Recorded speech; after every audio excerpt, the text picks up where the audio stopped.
Bueno, y en la conferencia que voy a tener ocasión de compartir con ustedes, básicamente yo voy a hablar sobre cuatro grandes temas. Una primera parte que hace referencia a un contexto general de cómo se configura y se entiende la migración laboral y la contratación equitativa. Luego vamos a abordar sobre la migración laboral y cómo la OIT ha venido trabajando esta temática en distintos corredores, pero a través también de las normas internacionales del trabajo. Y posteriormente pasaremos a definir lo que significa la contratación equitativa y traigo también como referencia a algún marco normativo internacional principalmente que podrá darles a ustedes todo el contexto normativo de lo que la contratación equitativa significa. Y para dar inicio, pues creo que es importante mencionar que la economía global pues sitúa que los trabajadores buscan pues mejores medios de vida fuera de sus países de origen. Algunas estimaciones de la OIT señalan que hay 258 millones de migrantes internacionales, de los cuales 234 millones de migrantes están en edad de trabajar. ¿Cuál es la edad legal de trabajar? A partir de los 15 años. Y de estos, pues 164 millones de trabajadores son migrantes, es decir, tenemos un contexto y una fuerza laboral bastante significativa a nivel global, 164 millones de trabajadores migrantes. Y entre los trabajadores migrantes, ¿cuál es la proporción entre hombres y mujeres? Nosotros podemos encontrar que un 58.4% corresponde a hombres y un 41.6% a mujeres. Y, como bien sabemos, pues el derecho internacional faculta a todos los trabajadores a la protección contra el abuso y la explotación, independientemente del trabajo que realizan, ya sea en la economía formal o informal, y si el trabajador tiene derecho o no a trabajar en ese país de destino. Es decir, lo que las normas internacionales de protección en materia de derechos humanos nos señalan es que ninguna persona, aun si se encuentra en una situación migratoria irregular, puede ser vulnerada en sus derechos fundamentales. Y para hablar un poco más del contexto de América Latina y el Caribe, pues nosotros podemos señalar que la inmigración permanente por razón de trabajo, pues es históricamente esa característica de los países de ingresos altos y medianos, los cuales pues están en búsqueda de esa mano de obra a largo plazo, pero también existe la migración temporal en varios países y este fenómeno se dimensiona en algunos corredores como por ejemplo el corredor de Centroamérica y el corredor hacia México. Y acá nosotros podemos ver pues cómo se van configurando estas rutas hacia el norte, principalmente hacia Estados Unidos. Y también pues la región de América Latina y el Caribe pues tiene varios corredores migratorios. Dos tipos de flujos, el flujo sur-sur, ¿verdad? Generalmente aquí podemos poner de ejemplo Nicaragua hacia Costa Rica y el sur-norte, ¿verdad? Que es el principal corredor o el principal foco de atención, ¿verdad? Entonces nosotros podemos observar un dato importante es que 27% de los trabajadores migrantes son del continente americano. Entonces, también América Latina provee una proporción considerable de migrantes en el mundo, ¿verdad? Y nosotros acá en Guatemala, por ejemplo, que al igual que otros países como El Salvador, como México, como Honduras, digamos, varios de nuestros países en la región centroamericana, pues comparten distintas dinámicas migratorias, ser país de origen, de tránsito, de destino, incluso de retorno, que son las cuatro categorías de las migraciones, y de hombres y mujeres mayores y menores de edad, constituyéndose en muchos casos pues la única alternativa que las personas tienen a través de la migración de garantizar sus ingresos económicos. Bueno, y si nosotros quisiéramos caracterizar esta migración laboral, pues podemos mencionar que es un fenómeno dinámico, los factores son plurales, la mayoría de las poblaciones pues necesitan mejorar sus condiciones de vida, son víctimas de violaciones a sus derechos en sus países de origen y pues entonces esta caracterización está asociada a factores económicos y laborales, ese desempleo, la falta de oportunidades, esa falta de enfoque de trabajo decente, regímenes de explotación, de pobreza también a factores individuales como la violencia, la discriminación, la persecución por razones de género, etnia, orientación sexual u opinión política, y también causas sociales como pueden ser la negación de derechos como relacionados con la salud, la educación, la protección social, ¿verdad? Y como los temas de corrupción y la depredación de los recursos colectivos pues también influyen en esta caracterización de la migración. Y entonces, volviendo al enfoque de los corredores Centroamérica-México, ¿verdad? Pues por su posición geográfica, el tipo de economía y la articulación subregional de los mercados laborales, pues este triángulo norte de los países de Honduras, de El Salvador, de Guatemala, pues representan ese corredor de tránsito hacia Norteamérica, ¿verdad? En menor escala funcionamos como destino, pero hay un fuerte flujo de migración circular, es decir, de trabajadores fronterizos, pero también de migrantes internos, especialmente de poblaciones indígenas, de departamentos con bajos índices de desarrollo humano. Y de nuevo, también las nuevas dinámicas de movilidad laboral en la región, pues México es también un país de destino.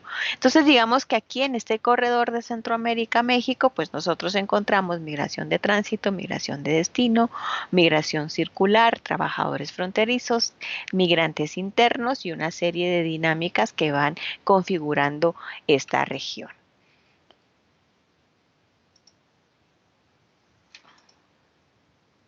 Y si nosotros quisiéramos hablar cuáles son esas tendencias de los corredores migratorios, pues básicamente nos vamos a enfocar en 5 grandes temas. El primero es la feminización de la migración laboral. El segundo, los trabajadores migrantes en situación irregular. El tercero, trabajadores migrantes en la economía informal. Y el cuarto, el mercado laboral y condiciones de empleo. Y finalmente, la quinta tendencia está relacionada con temas de seguridad y protección social. Y entonces en estos corredores migratorios, pues esta feminización de la migración laboral significa una alta participación de las mujeres migrantes en esa fuerza laboral en los países de destino. En América Latina y el Caribe, las mujeres representan el 51,4% de la migración laboral. Muchas de estas mujeres migrantes se ocupan en el trabajo doméstico, en el servicio, a través del trabajo que realizan en casas de habitación y, por ejemplo, representan el 35,3% de todas las mujeres migrantes en América Latina. Y pues en el caso de Estados Unidos, el trabajo doméstico representa el 71% de la mano de obra. Las cadenas de cuidado representan un motor de las migraciones femeninas y entonces hay una alta demanda en países con mayores ingresos para el cuidado de niños, niñas y adolescentes, adultos mayores y personas en situación de discapacidad. Y entonces aquí lo importante de reflejar estas tendencias de los corredores es primero esa feminización de la migración laboral, esa presencia de las mujeres migrando, pero también en la fuerza laboral de los países de destino. El segundo es que los trabajadores migrantes pueden encontrarse en una situación irregular, es decir, no cuentan con los permisos, con los documentos, con los papeles necesarios para migrar regularmente y pues algunas cifras dan cuenta de la proporción de trabajadores migrantes en situación irregular. Y lo que sí es importante mencionar es que bajo esta categoría o situación migratoria, pues muchos de los trabajadores migrantes pueden pagar tarifas excesivas tanto a reclutadores o a traficantes o a tratantes que pueden abusar financiera y físicamente. Y por lo tanto pueden estar expuestos a violaciones de derechos humanos, representando una mano de obra que se incorpora a esos mercados laborales con nula o con muy poca o baja protección de sus derechos laborales. Finalmente, pues los trabajadores que están en estos corredores migratorios, pues generalmente también si carecen de los documentos necesarios, pues definitivamente no van a tener opción a emplearse en un empleo formal. Por lo tanto, van a estar empleados en la economía informal. Y las personas en situación irregular, pues por lo tanto, tienen más probabilidad de ocupar estos puestos de trabajo, que significa no contar con con un contrato ni con un acceso a protección social. Numerosas personas en situación regular pues también integran la informalidad, es decir, este no es un tema que solo está asociado a trabajadores migrantes, sino que también en los mismos países de destino hay una alta proporción de empleos informales. Por ejemplo, en el caso de Guatemala, alrededor del 70% se desempeña en el empleo informal. Y por lo tanto, entonces los trabajadores migrantes en economía informal pues no van a estar lo suficientemente protegidos por las leyes laborales y por lo tanto pueden estar sujetos a condiciones laborales precarias e inseguras, bajos salarios, la falta de acceso a salud o a vivienda, por ejemplo. El cuarto, pues son esos mercados laborales y las condiciones de empleo en las que se van a desempeñar los trabajadores migrantes. Empleos precarios que están caracterizados por bajos salarios, entornos de trabajo peligroso, falta de acceso a la cobertura social, a las prestaciones, incluso a algunos trabajadores se les niega el derecho de la libertad sindical y de asociación y recordemos que ese es un derecho fundamental que todo trabajador tiene. Pueden ser víctimas de discriminación y xenofobia y pueden estar también ubicados en sectores que no son atractivos para la mano de obra local, como puede ser el trabajo doméstico, en maquilas, en agricultura, en construcción, en manufactura, entre otros. Y otro de los temas muy relevantes es la falta de información, ¿verdad? A veces los trabajadores desconocen sus derechos y por lo tanto ese acceso a mecanismos efectivos de reclamación o de reparación y de acceso a la justicia pues pueden ser bastante difíciles de acceder y además no es tan sencillo para un trabajador migrante en situación irregular, por ejemplo, poner una denuncia y saber que puede estar asociado a un posible proceso de retorno o de deportación. Y entonces, a menudo esta figura del trabajador migrante puede estar asociada a condiciones de abuso, de explotación laboral y de trabajo forzoso. Sobre la seguridad y la protección social, pues la mayoría de los trabajadores migrantes no tienen acceso a seguridad social, no existen acuerdos bilaterales y multilaterales sobre la seguridad social. Recordemos que el empleo es el principal mecanismo de protección que tienen los trabajadores y en ese sentido y desde el enfoque que la OIT aborda del trabajo decente, en donde los pilares del trabajo decente es el empleo, los derechos, es también el diálogo social, pues es también lo constituye la protección social. Y entonces, si no existen esos acuerdos bilaterales, pues entre los países de origen y de destino, esa portabilidad de sus prestaciones sociales no puede estar asegurada. Y entonces, aun cuando los trabajadores migrantes pueden estar contratados legalmente, o es decir, a través de un empleo formal, el aspecto temporal de sus trabajos no le permite, pues en muchas ocasiones, alcanzar las cotizaciones necesarias para abrir ese derecho a las prestaciones y el retorno obligatorio a sus países no les permite continuar esos trámites necesarios para sus prestaciones. Entonces, digamos que desde esa perspectiva, estas son las 5 tendencias que nosotros vemos de los trabajadores migrantes. Y si quisiéramos profundizar un poco más sobre los desafíos que enfrentan los trabajadores, los empleadores y los gobiernos cuando formulan política pública, así como también de agencias de colocación en la contratación de trabajadores migrantes, pues nosotros podemos ir encontrando unos. Y aquí voy a ir ya introduciendo algunos términos asociados con la contratación equitativa. Si nosotros queremos ponernos desde la perspectiva de los trabajadores, nosotros podemos conocer de que los trabajadores pueden ser sujeto de cobros de comisiones para la contratación, que significa que les ofrecen un trabajo por el cual hay que pagar, por una oferta de trabajo, que en ocasiones ni siquiera existe y hay un gran engaño y estafa hacia los trabajadores. Entonces, les cobran. Hay amenazas o intimidación, puede haber abuso, incluso violencia, ¿verdad? Puede haber también engaño con respecto a los contratos de trabajo y las condiciones de vida, es decir, ya cuando ellos llegan a su lugar de destino, pues las condiciones de trabajo o de vida son distintas. Y también otro factor asociado es la restricción de la libertad de circulación, la retención de pasaportes y salarios y la contratación incluso por debajo de la edad laboral o en trabajos peligrosos.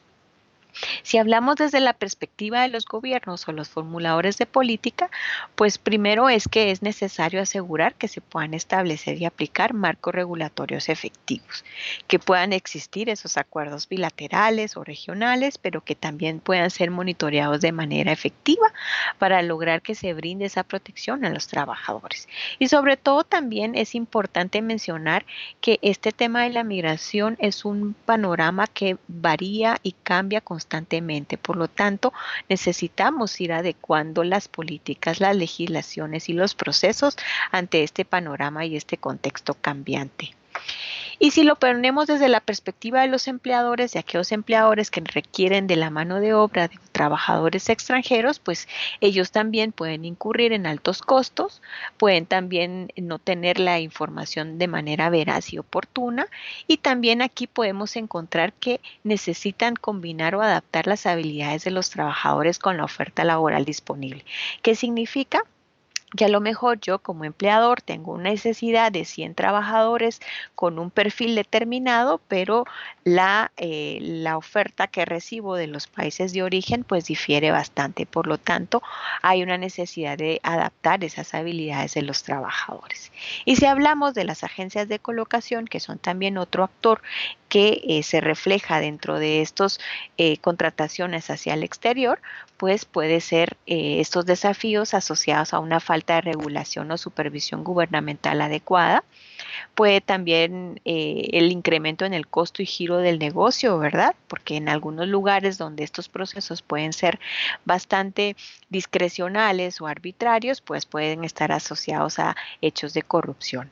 Y luego, pues también, si en un país se determinan regulaciones demasiado complejas, pues definitivamente puede limitar a los reclutadores el que puedan ingresar al mercado de trabajo. Y entonces, para cerrar esta parte, ese contexto que nosotros hacíamos referencia al principio, es importante mencionar que tenemos 258 millones de migrantes internacionales, de los cuales 164 millones son trabajadores migrantes, de los cuales un 42% son mujeres trabajadoras migrantes. Pueden ser trabajadores poco calificados, tanto migrantes como nacionales, pero el tema es que pueden estar en riesgo de abusos y de trabajo forzoso.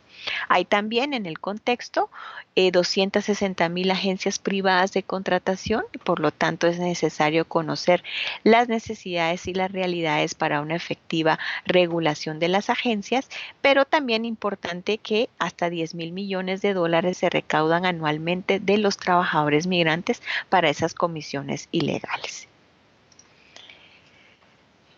Desde el marco de la migración laboral, nosotros en la OIT estamos implementando el proyecto Reframe, que se implementa en varios corredores, y el compromiso de la OIT está asociado en la producción de las normas internacionales del trabajo.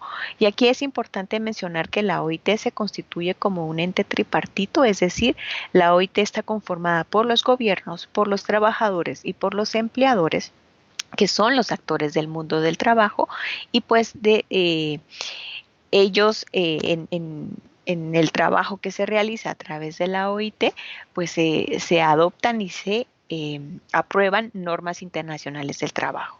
Y aquí, por ejemplo, tenemos el convenio 97, que es de 1949, que habla sobre los trabajadores migrantes, el convenio 143, que es de 1975, que tiene disposiciones complementarias, que también es un convenio sobre trabajadores migrantes, el convenio 29 sobre trabajo forzoso, el 181 sobre las agencias de empleo privadas, el convenio 88 sobre el servicio del empleo y el convenio 189 sobre las trabajadoras y trabajadores domésticos. Y finalmente, un documento al que vamos a hacer referencia más adelante, los principios generales y directrices para la contratación equitativa. Y luego, pues también vamos a ver otros instrumentos internacionales relevantes como la Convención sobre la Protección de los Derechos de todos los trabajadores migratorios y sus familias, la Convención del 90, como se le conoce, que recoge los convenios de la OIT, tanto el 97 como el 143. La recomendación 26 para que es referencia específica sobre las trabajadoras migratorias y el protocolo para prevenir, reprimir y sancionar la trata de personas. Y luego también otro elemento importante es que nosotros desde la OIT también brindamos asistencia técnica para la formulación de políticas de migración laboral. Y en ese sentido lo hacemos desde 8 principios: hacer de la migración una elección y no una necesidad, el respeto de los derechos humanos de los trabajadores migrantes, garantizar esa contratación equitativa, esquemas de migración dentro de procesos de integración regional, la promoción de acuerdos bilaterales y también cómo se pueden contrarrestar todas aquellas situaciones inaceptables a través de la promoción del ejercicio fundamental de los principios y derechos laborales. Nosotros también, muchas de las acciones que promovemos están enfocadas en el diálogo social, ¿verdad? Como los actores del mundo del trabajo, los ministerios de trabajo, los sindicatos y las organizaciones de empleo pueden abordar de manera real y efectiva estas temáticas, y finalmente, pues el fortalecimiento de una agenda multilateral para las migraciones. Y desde el tema de las políticas de migración laboral, pues eso es, si queremos hacer una definición, pues es un conjunto de leyes, regulaciones, objetivos e instituciones que proporcionan ese marco para regular y gestionar la movilidad, el reclutamiento y el empleo de los trabajadores migrantes hacia y desde el país. ¿Cómo se puede trabajar estos documentos? Pues pueden ser un documento de política autónomo, pero si queremos hacerlo de manera más estratégica, se puede abordar desde una política de empleo o también a través de una política migratoria. Finalmente, pues el trabajo de la OIT, pues estamos trabajándolo en varios corredores, ¿verdad? Promocionando los principios generales y directrices para la contratación equitativa, haciendo esa definición de las comisiones de contratación y gastos conexos, también dando datos para alimentar el indicador de 10.7.1 sobre que hace referencia a contratación, y también pues promovemos una serie de herramientas para hacerlo efectivo. Y bueno, pues básicamente el proyecto pues busca mejorar la gobernanza de la migración laboral. Y ahí estamos trabajando con nuestros mandantes. Vamos a dejarlo por aquí, vamos a continuar posteriormente con los otros 2 elementos de la conferencia del día de hoy. Gracias.